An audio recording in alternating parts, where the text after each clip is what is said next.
Are you moving, Carl, up there now? No, You're both standing still. Okay. Can you stand at the top of the stairs so we can see you standing still?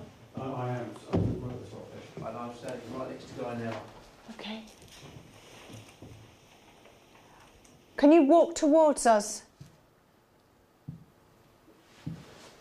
Keep still.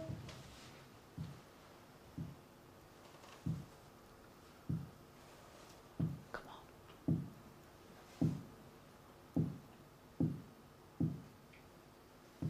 Come closer.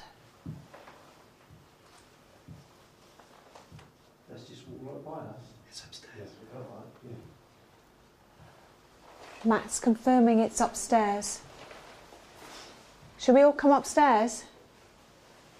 In all honesty, it sounded like it came from the room up top. It came very close to us because it got louder and then disappeared down the stairs. That's what I heard. It really did, didn't it, Kieran? It definitely upstairs and then disappearing. I didn't hear it come down. No, I didn't. The noise was quiet knocking, then loud, loud, loud, and then quiet again. Should we ask again? Yeah, unless you guys want to come upstairs. Let's ask again and see what happens. Thank you for that. Can you walk by us again? Let us hear your footsteps. Shh, keep still.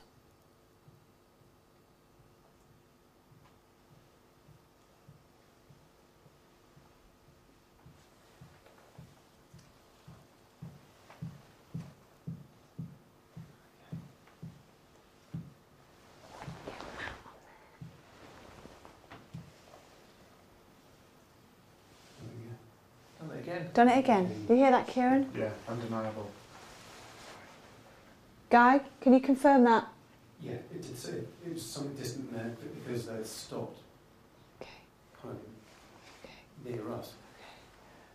I know this is a very tall order for you, and thank you very, very much. Dickwee, thank you. Could you, this is going to sound crazy, could you run? Run past us, please.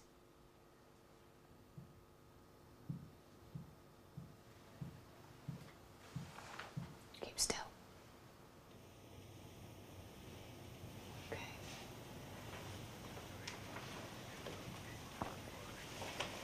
Okay, Leslie has just said that the noise that you just heard there would have been a drum beat just before an execution. Okay, so as the execution happens, it will get faster, according to Leslie. So, if someone is, show me the drum, someone's head is to be chopped.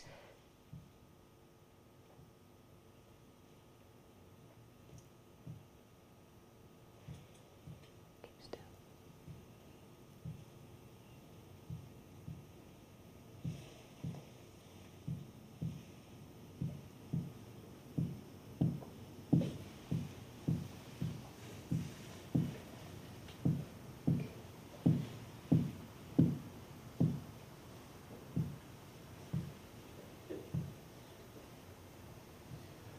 Are you hearing that loud and clear, Arch?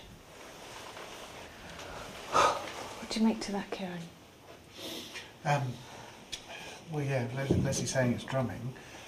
I'm not going to say it's paranormal again because it's still the same tapping thing, but there's that definite distance and then closer. Yeah. Whether that's distance and closer or whether it's softer and louder, we can't tell. It could be either one. Okay. Right, okay.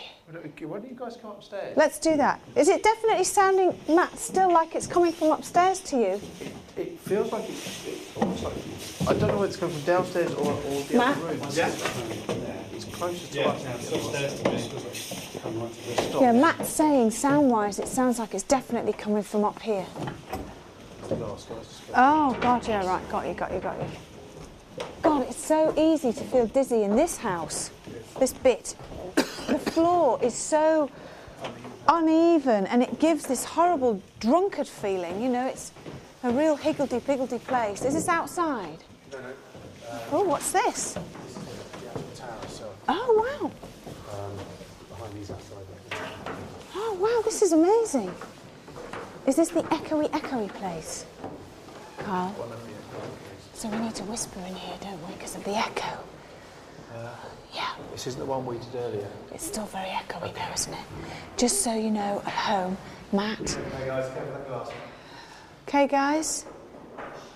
Are you settled? Just quite still. Yeah? Just so you know, the reason why I'm whispering is because it's such an echoey room that if I was to talk like this and you're watching at home through your television sets and everybody started talking, I think it'd be quite difficult to kind of hear things. So I'm going to ask everybody, if you need to talk, just really whisper.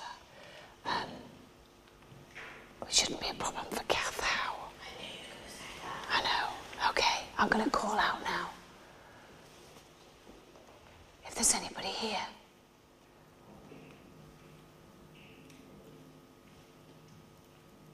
Is that cable guy? Must have down there, guys. No cable?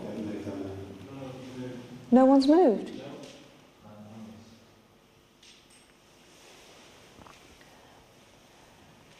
Tapping behind you, Carl and Matt. Okay. Do you hear that? Bell. What's a bell? It's a bell outside. Okay. Come towards us now. That's an aeroplane. Now, the tolling of that bell marks the witching hour here in the Czech Republic. We continue after this on Most Haunted Live. Back soon.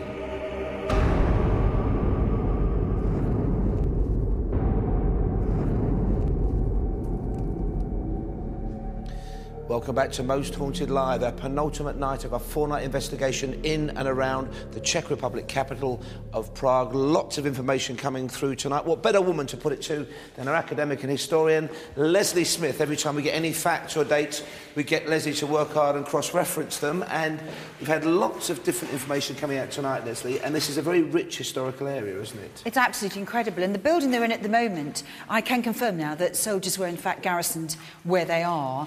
And that drum beat's interesting me. You managed to convey to if it was an execution beat? It certainly would have been in England, and then speeding up, at the point of execution. And there's two big rebellion points in this area. One, some silver miners rose up against the people here and brought in, and three of the leaders were really horribly tortured and then executed.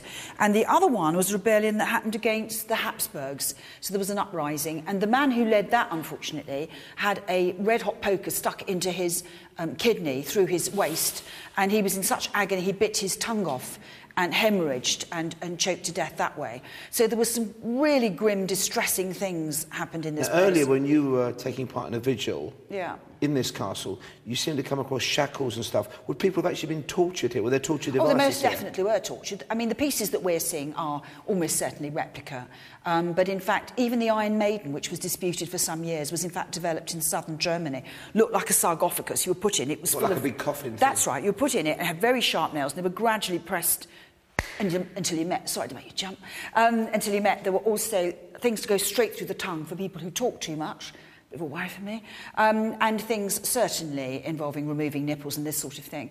And they're very much part of the system of getting information. You've made my eyes water, Leslie. I'm glad to have done it at last.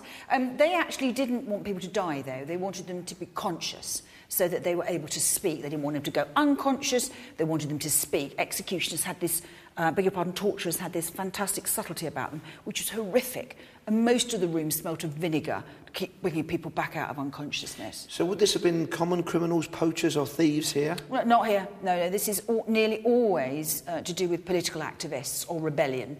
And because this was a crown property, you don't want lots of common thieves and murderers around. They can dealt with in the other courts. You brought people here to really stand up. I mean, and that type of thing happened in England as well. Guy Fawkes came face to face with James, who was going to kill. They did the same thing here.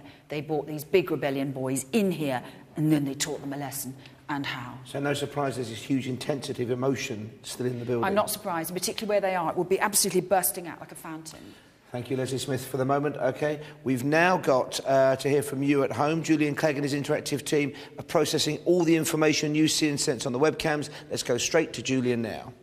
Thank you very much indeed, Paul. Lots of reaction to 666 coming up again, and the red mist around Carl down in that prison cell, and of course what's been going on with the vet as well, concern about her and how she's feeling. Thank you very much indeed.